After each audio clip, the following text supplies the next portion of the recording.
Hello guys and welcome back. So I thought I'd do a gaming style video for you today. Something a bit different for this channel, I know, but that's kind of the plan with coming back to this.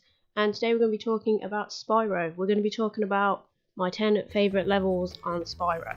On the first, starting off with the first game, and then we'll go through to the second and the third. So this is just a collective of the whole trilogy and my favourite levels basically. So we'll let this guy have his speech. Spyro. Free 10 dragons in the artisan world, then find the balloonist. He'll transport you to the next world. What about Nasty Nork? I'm going after him. Find dragons first. How cute is Spyro, by the way? Let's just be honest here. He's so freaking adorable. I also think that this game is just overall so pretty. So onto this first level. The first level is called Dark Hollow. It's from the Artisan's world, so it's from the first initial home world. I just really like the colour palette for this, like the purples and the yellows. I know that's Spyro's colour palette as well.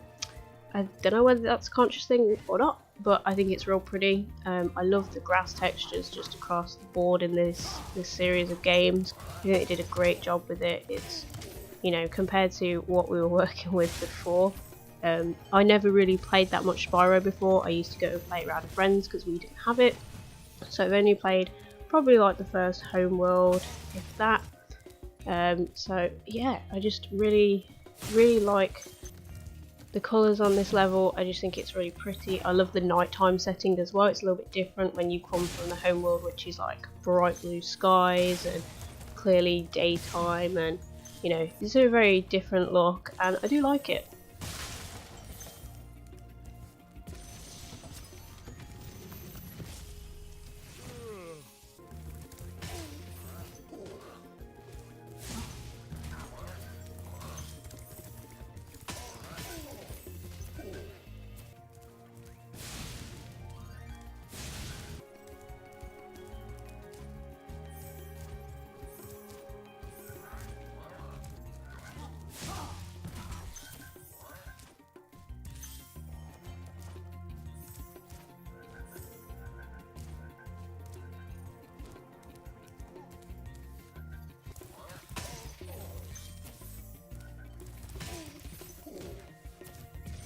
Obviously, as you can see here guys, I am not showing you the whole level. I've like cut some bits and bobs out.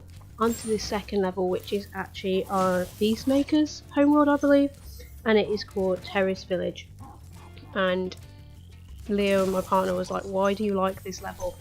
Honestly, I just think it's quite it's a good lengthy level. You know what, I don't know why I like it. I just like it. I like that there's so many bits to find. I initially didn't find half of the level. To 100% this level, there is a lot of bits and bobs you have to find. There's also, I think there's a trophy or a couple of trophies you can get on this level as well if you are a trophy hunter sort of person, and that's what you like.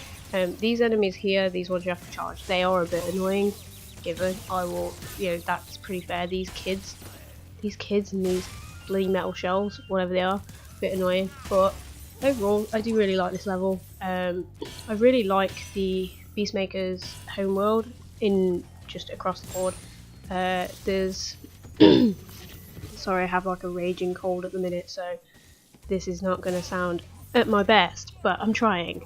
So yeah, I love that homeworld, just the vibe of it. Like, it's a bit like a swamp and stuff. It's just completely different. I like that all the homeworlds are not exactly the same. We've got some fireworks on this level for those, you know, those metal crates that you can't get into, which adds another element of like puzzle solving almost into this game. And I think that's what I like about it. It's like finding the things that aren't in plain sight and like troubleshooting like how to get to things, how to get to platforms. So it is kind of like a puzzly game in a way, which I'm realising as I get older that I love puzzle games and problem solving games. So I don't know.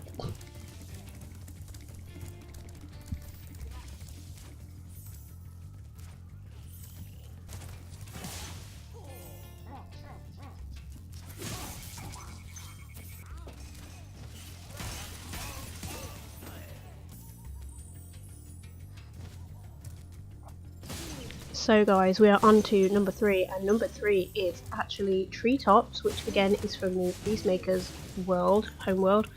And this might be a bit of a controversial one. This was Liam's pick for the list. Liam had a pick for this list, and we are going to do our top 10 least favourite as well afterwards. And he had a pick on each list. This is his pick for the good list.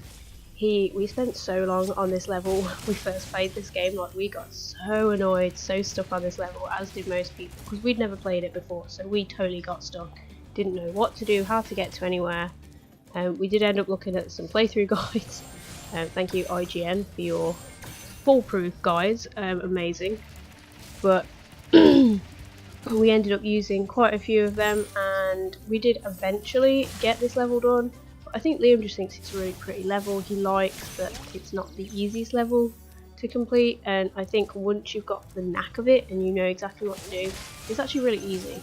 It's just a lot of long jumps with the power-ups and stuff like that, but it's just getting them exactly right, otherwise you've ruined it basically.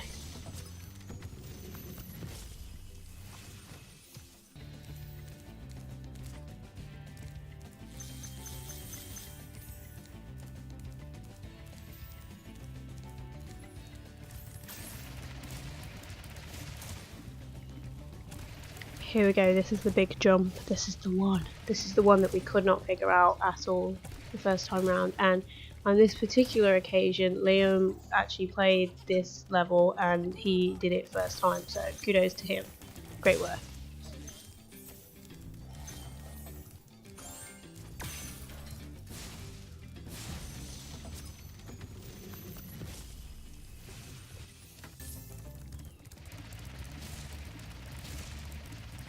Also love this jump here. This particular jump that Liam did while we were recording, I'll just let you guys watch it through and see what happens.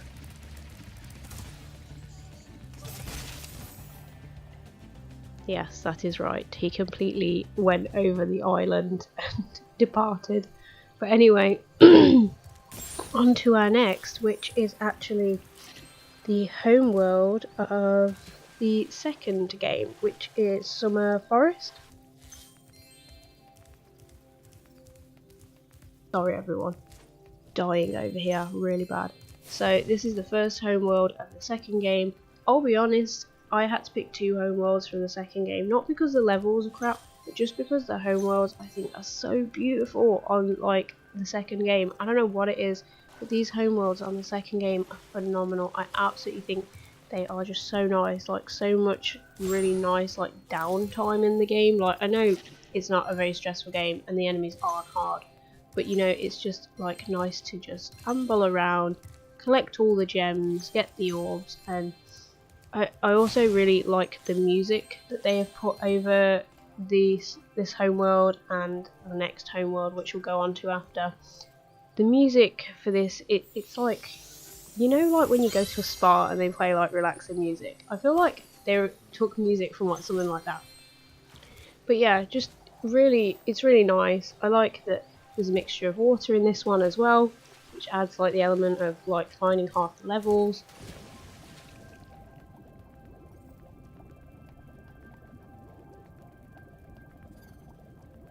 I will be honest, I find the swimming controls a little bit annoying because they are inverted in this game, which is a bit annoying, but you know, obviously it is what it is.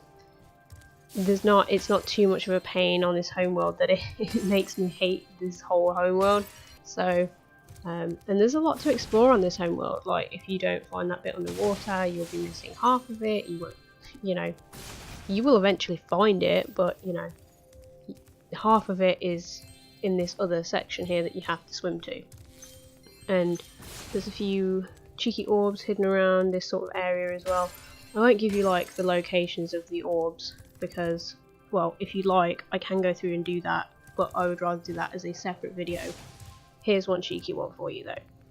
And on to our next level, which is actually Sunny Beach. So, Sunny Beach, here we go. I actually wasn't sure on this level when I first played it. I was like, I could not figure it out because like half of these turtles, I was just not persistent enough and could not get them to go onto the platforms, and I was like, what are they doing? But I actually, in hindsight, going back and replaying this level, I actually really like this level. Like I say, it's a nice combination of water and land, which I think is nice in the games. There is a full kind of like underwater level. Oh, look at this lovely glitch here. I love a good glitch. In actual fact, throughout this level, you will see a few different glitchy moments where weird things happen. I don't know what it was with this level, it was just having a glitchy day. It wasn't like this when I played it the first time round, but this time round it was having a mare. So there are a few things that pop up like that, but as I was saying, you know, it's a nice combination of not too much water, because that's not my favourite control element of Spyro, but yeah, so there's just it's just a pretty level again. I generally have picked just levels I think quite pretty, because that's what I'm like.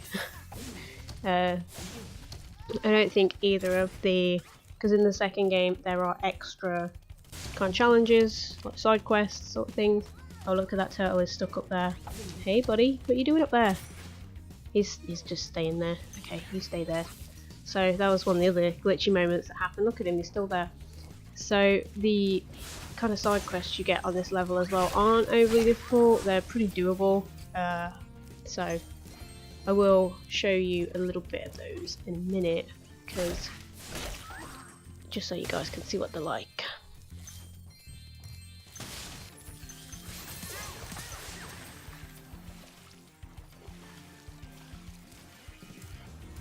So here is like one of the side quests. You basically have to shoot all these trunks because they've got a bunch of turtles in them.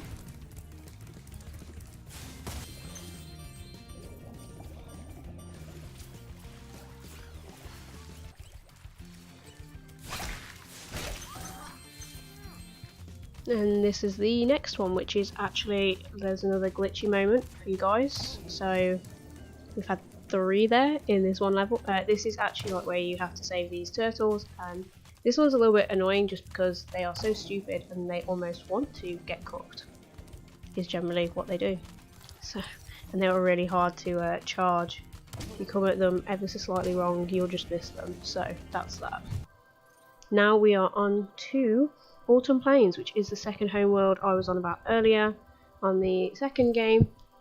And look at this colour palette. It's so beautiful. It's just like, oh, I love it. I really like it. Just, it's so nice, so pretty, so gorgeously done. I've really got a bit of a thing going on with this game. I'm really sorry everyone. I've got a bit of an affinity with like the colour palettes and stuff that they've used, and like how they've, you know, how bright and vibrant but still contrasty it is. I just really like it. You can get up on the walls of this place. You can learn to climb here as well from that really annoying guy. I don't know his name. Him.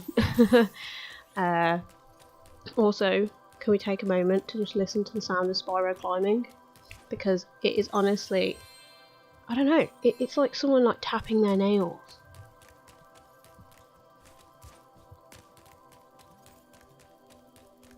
It's just, I just really like it. I don't know why. You know how people have certain sounds that they really like? I really like that sound. I don't know why. It's like I really like the sound of him when he charges as well, and you can just hear his feet like pitter-pattering. I really like it. Maybe it's because it reminds me of my dogs walking around and like pottering around. I don't know. Again, look at some of the views on this bit. Look at that. So nice. So nice. And then there are also some hidden bits on this homeworld as well, which allow you to get some orbs and stuff and access some areas. Like this is like a hidden area that I'm not going to tell you how to get to it. I'll let you guys find that out for yourselves. But it is just, you can literally go from top to the bottom of this homeworld, and the exploration of it is just great. I really like it. There's just so much going on here. It's like one of those ones where you can really just spend so much time just enjoying and finding bits and bobs on it and finding everything really. So On to the next, which is actually a homeworld from the third one, which is called Evening Lake. And I honestly really didn't want to put homeworlds in, but sometimes the homeworlds are just so nice to me. Also, can we take a moment? There's a rocket ship there, so his next travel is in a rocket ship, which is like definitely not what any of the others were. We used to have a balloon on the first one, so we've definitely gone up in the world. Really like this. Again, it's a nice combination of underwater and land, more so underwater, but there are some really cool things, like look at the entrances under here. They are just, that sheer so cool. And then we have this cute little whale dude swimming around. I don't know why he's got like shorts on though, never noticed that before, but this little whale dude's swimming around, and he opens his mouth for you, you can hop in there and there's a cheeky egg for you. So that's one of the eggs from that homeworld that you can go and grab, and then he spits you back out. There's some other hidden passages and stuff. There's loads of little nooks you can go in. Obviously there's plenty of gems to collect under here and stuff.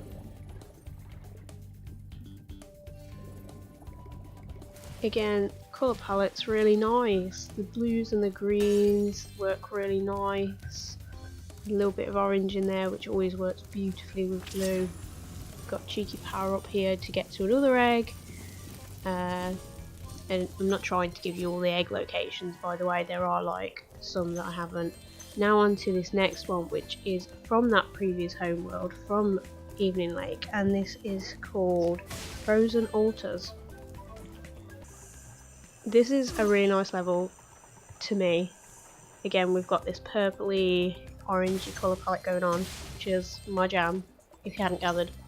And not only have we got that, but listen to this tune. Like, this panpipe song is just so relaxing to me. Like, this game is like relaxing to me. Like, the music that they've put in this game, they've been like, you know what, we want this to be a chilled out game, we want people to like relax when they play it.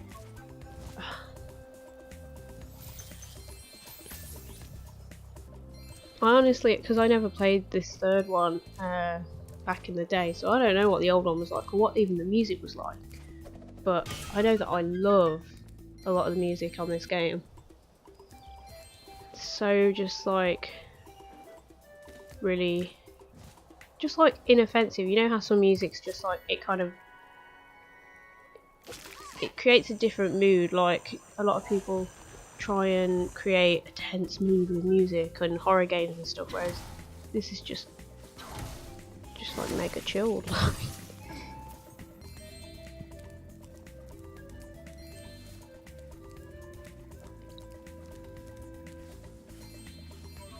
The only thing that will get you stressed in this game is how infuriating some bits are. It won't have anything to do with the actual music in this game.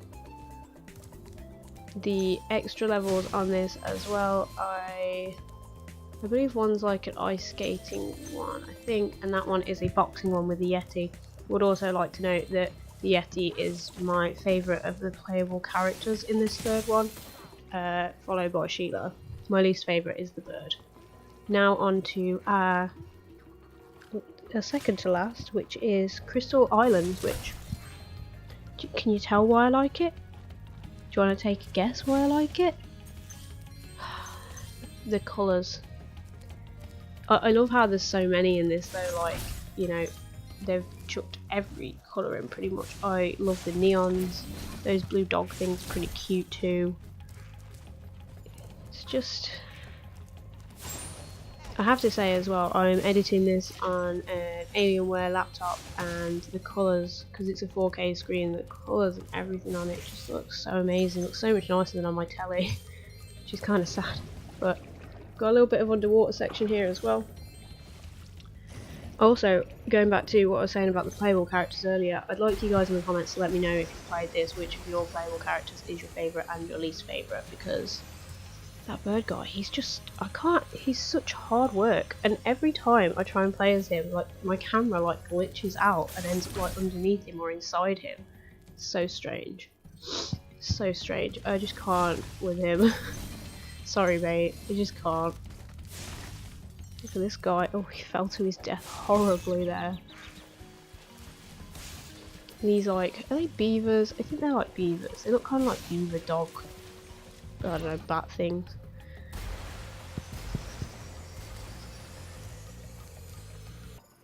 And on to our last but not least, we have Dino Mines, which I initially hated this level. I died like so many times because I just didn't know.